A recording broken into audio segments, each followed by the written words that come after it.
Personne ne savait qu'il y avait un deuxième sujet zéro pour le bac spécialité maths. Regarde, je te le montre tout de suite. Et oui, quand le bac spé est sorti en 2021, il y avait un sujet zéro, mais personne ne le connaît. Il est très secret ce sujet zéro, puisqu'en fait, il date de 2021. Mais en fait, il reprend toutes les notions qui devaient tomber au bac spé. Et vous passez bien un bac spé. Alors je vous le montre. Il y a, dans un premier exercice, un QCM avec des limites, des fonctions, des suites, des fonctions avec de la lecture graphique, des fonctions graphiques en fait. Voilà. Ensuite, deuxième exercice, regarde. Exercice 2. Géométrie dans l'espace, plutôt classique, calcul de volume comme on a pu le voir dans les sujets d'Asie, calcul de volume dans l'espace avec équation paramétrique, représentation paramétrique d'une droite, équation cartésienne d'un plan, projeté orthogonal, tout ce genre de choses. Le début de l'exercice 3, c'est un exercice de probabilité avec des variables aléatoires comme tu les détestes. Moi, je t'engage vraiment à faire ce sujet. Regarde la suite de l'exercice de proba, il est vraiment pas commun.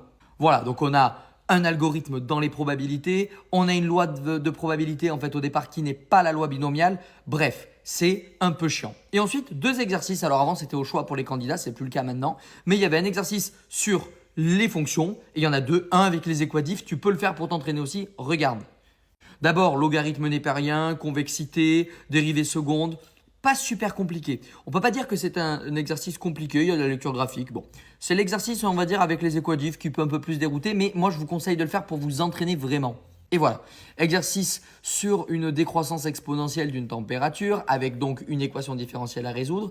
Et ensuite, il y avait un peu des suites mêlées avec de l'exponentielle, vous allez voir dans l'autre partie. Ça, pour le coup, ça dérange un peu les élèves généralement. Voilà, c'est ça. Il fallait calculer f de n sur n moins f de n plus 1 sur 60. Bon, c'est un peu chiant.